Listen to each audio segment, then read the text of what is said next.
Bunrock bhráthachas phoblach na hÉireann fiche dul.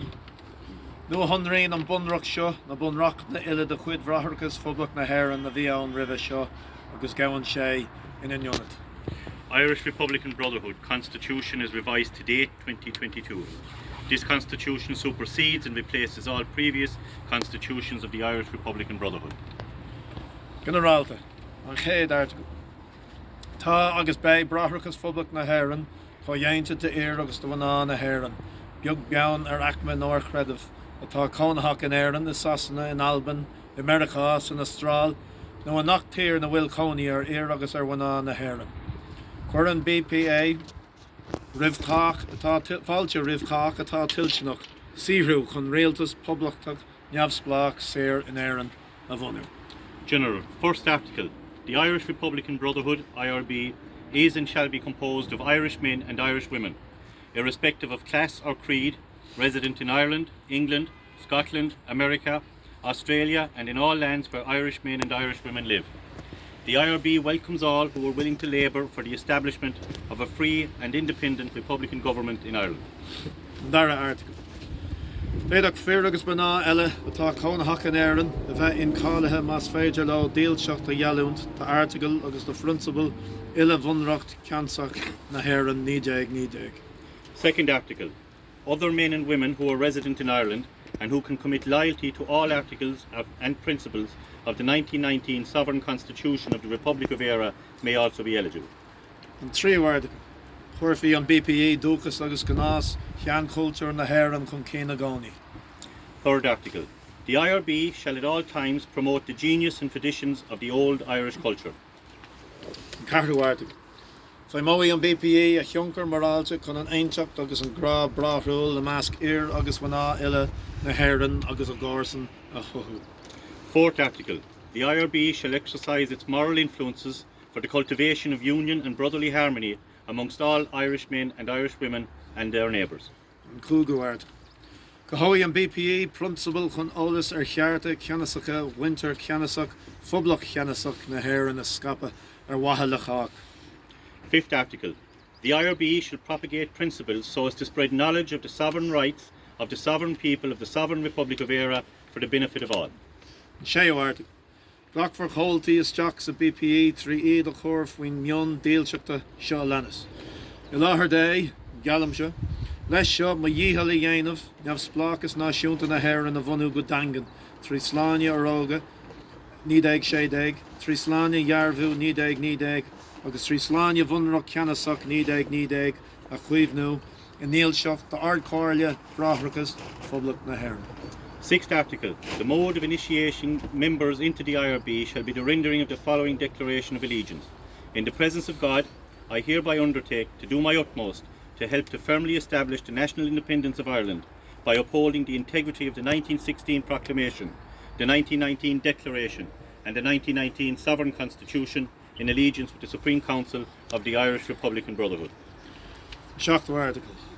Ní glach for ein duine isteach a BPA agus ní ceadófar de ein chomhalta leanúnt de bheith ina chomhalta de BPA nach cheangal a bheith aige nó eici leis nach seasfí a gáil ionscrúdú maidir le fíranna crógacht deá iompar nó díalseacht do chúis na ceannasachta. Béifrig súil go seasfí na chomhaltaí ile le bun principal an de lí ná dúrtha. Seventh article. No one shall be inducted into or allowed to continue membership of the IRB whose character for truth, valour, good behaviour or allegiance to the cause of sovereignty cannot bear scrutiny. All members are expected to uphold the fundamental principles of natural law. An tuchtú article. Ní bheidh ein religiún stát a bublach na hÉireann ach bé an tíirse I gach fearr agus gach bandia a áiread de réir a ciún síosa. Article 8. In the Irish Republic there shall be no state religion, but every man and woman shall be free to worship God in accordance with his or her conscience. An ardcáirle. An níú article. Is í ardcáirle bhráthachas phoblach na hÉireann atá mar chomhlach ceannas PBA agus bé sí chomhdhéanta de dara daoine dé chomhaltaí. Féadfinn chomhairle líon an gleanathe a bhhéadú ó ann go habham go ceann tréimh se áirithe ama I nach chás. Ar chuníal nach mé an chomhairle chomhdhéanta de níos mó ná cúgar déag idir éir agus bhaná ein trá áirithe. Néanúr is córam do chrinniú den ard comhairle, agus tuchaí an comhairle le chéile ceithre uair a bhliain ar a leid. The Supreme Council, 9th Article. The Supreme Council of the Irish Republican Brotherhood is the governing body of the IRB and shall be comprised of 12 members. The Council may increase in affiliates from time to time for a defined period of time in each instance, provided that the Council will constitute no more than 15 men and women at any one time. The quorum for a meeting of the Supreme Council is 9, and the Council will meet a minimum of 4 times per year. An deithú article.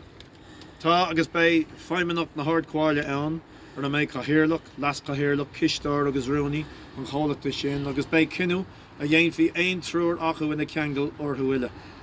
Féadfaí uachtarán agus nólas uachtarán BPE ó ann go habhainn dá dul chéin nó ar iarraí a bheith sáte a bro síos cintáireachta áirithe leis an ard comhairle agus a linn na bro sé sin bheith cinú a dhéanfaí trúmlach an comhair gló ina cheangal ar chach. The 10th Article. There is and shall be an executive of the Supreme Council, composed of the Chairman, the Vice Chairman, the Treasurer and the Secretary of that body. The decision of any three of whom shall be binding on all. The President and or Vice President of the IRB may from time to time, by their own volition or on request, immerse in certain decision-making processes with the Supreme Council, and during such processes the decision of the majority of the collective will be binding on all. An tainú article 10. Bei sé de dúlgus ar an gcathaoirleach freagracht a ghlacha as a bheith a gceannas ar an mód, agus as díriú ar chórsaí stratéise, agus as oibriú bhreathrachas poblach na hÉireann, agus a ranna ile a stúra faoi réir na hard comhairle. 11th Article. The duty of the Chairman shall be to take responsibility for leading the Board and focusing in on strategic matters, and to direct the workings of the Irish Republican Brotherhood in all its departments, subject to the control of the Supreme Council. Dara article 10. Bei ceapachán leanún taráid, chur ar fionraí agus chur as ifigach roinna díaltithe san feimimeach, faoi réir ceadú chrumlach na hard comhairle. 12th Article. The appointment, continuation, suspension and removal of all departmental officers shall be vested in the Executive, subject to the approval of the majority of the Supreme Council. An tríú article 10.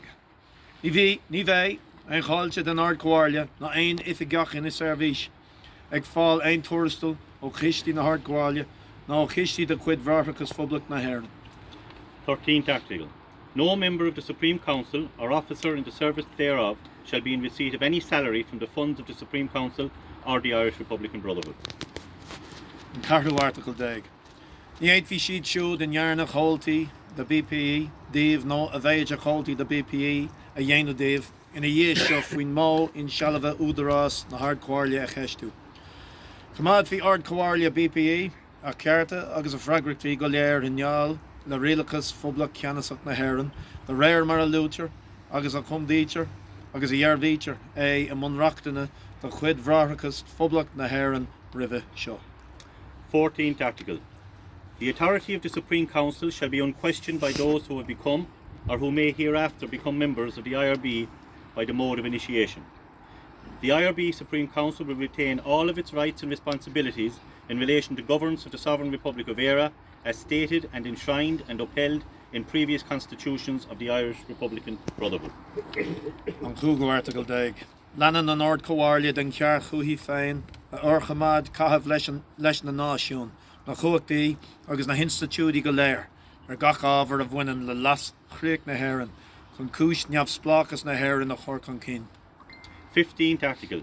The Supreme Council continues to reserve to itself the right of treating with all nations, powers and institutions on all matters concerning the welfare of Ireland's territory in the advancement of the cause of Irish independence.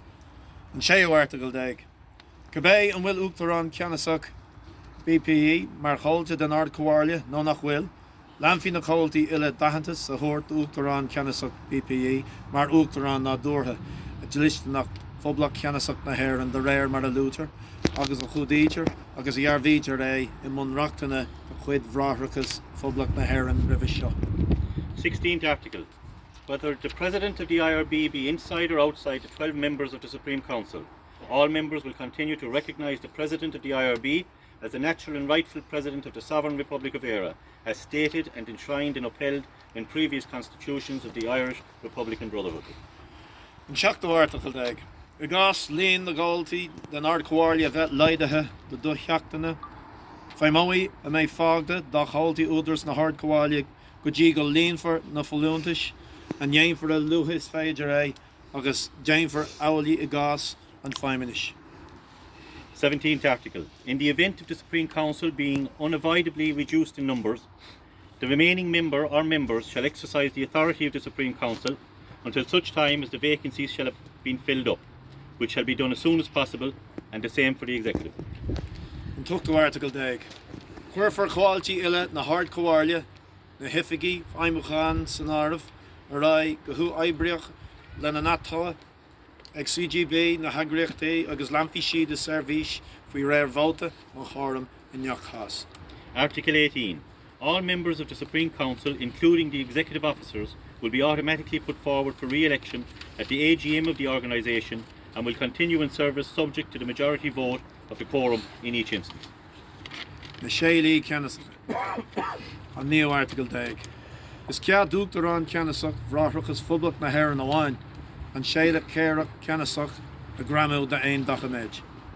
The Sovereign Seals, the 19th article. Only the Sovereign President of the Irish Republican Brotherhood may affix the Sovereign Wax Seal to any document. Fiú article. Is cead an úachtar an Ceannasach agus an ardrúnaí agus do cathaoirleach na hard comhairle an Séile Chomhartha a gramú de dachaméid. Article 20. The Sovereign President and the General Secretary and the Chairman of the Supreme Council may affix the embossed seal to documents. An tainú article is fiad. Níl údarás ag an air ná ag ein bhean seachas ag úachtar an Ceannasach BPE, William Maguire, ag ardrúnaí BPE Sean McRobin agus ag cathaoirleach ard comhairle BPE Sean O'Flanagan, ein Séile a gramú de aon dachaméid a ard bhartín seasamh nó formhúnú bhráthachas fublach na hÉireann a léirú. Article 21. No other man or woman other than the Sovereign President of the IRB, current Billy Maguire, the General Secretary of the IRB, current John Robinson, and the Chairman of the IRB Supreme Council, current John Flanagan, has authority to affix any seal purporting to reflect the position or endorsement of the Irish Republican Brotherhood to any document. An Cumann Lúclas Gael. An dara article is fiad. Adwain an ard comhairle an ragrach atá orthú dionrachas an Cumann Lúclas Gael ar bhainní bráthachas fublach na hÉireann é a chuomhnú. Bain fi an ard comhairle ar ag gheabháil de réir marascá chun a cinse gon dhéanfar sópaní agus áisne agus ag dhálacha ranfartigta laistigh na Cumann Lúclas Gael a chur a láthair agus a úsáid agus a chohabháil ar an malach agus ar an móas airde ó thaobh na moráltáachta de. Ar waithe leasc Lucas agus go nás na náisiún agus an Cumann chun ba winfií fér agus ba ná fublach Ceannasach na hÉireann agus a glán lan tablachas. The GAA, Article 22. The Supreme Council acknowledged their responsibility in upholding the integrity of the Gaelic Athletic Association, which was founded by the Irish Republican Brotherhood. The Supreme Council will intervene as necessary to ensure that the assets and facilities and acknowledgements of participation within the GAA are presented and utilised and maintained in the highest moral manner and fashion, in the best interests of the genius and traditions of the nation and of the association, for the better enjoyment of the men and women and their sons and daughters of the Sovereign Republic of Éire. Fui réir an bhun principal a bhuiine le seasamh le bunrach Ceannasach na hÉireann ní Bei siad a chuacht ag an ard comhairle an bunrach sin ribh seo de chuid bhráthachas fublach na hÉireann athrú nó a athbhreithniú ach éon nuair a bhart ítar éon athrathe a dhéanamh ní mór fógra fithe dólá ar a leiad a thabhairt faoi cruinniú den ard comhairle ag an mar ítar an tathraigh sin a dhéanamh agus é lofa bhót a gach rion ó ard comhairle chun an tathrú ná na hathrathe atá beartathe a dhéanamh. Subject to the fundamental principle of upholding the 1919 Sovereign Constitution of Éire, the Supreme Council shall have the power to alter or revise the foregoing Constitution of the Irish Republican Brotherhood. But whenever it is contemplated to make any alterations, it shall be necessary to give at least 22 days' notice of a meeting of the Supreme Council at which such alteration is proposed to be effected, and it shall require a 2/3 vote of the Supreme Council to make the proposed change. The Hurdu ó an ard comhairle seachtú lá déag bhíomharta fethe fédó. By order of the Supreme Council, 17th March 2022. Our son na Héireann agus a Clanja. San Héireann agus a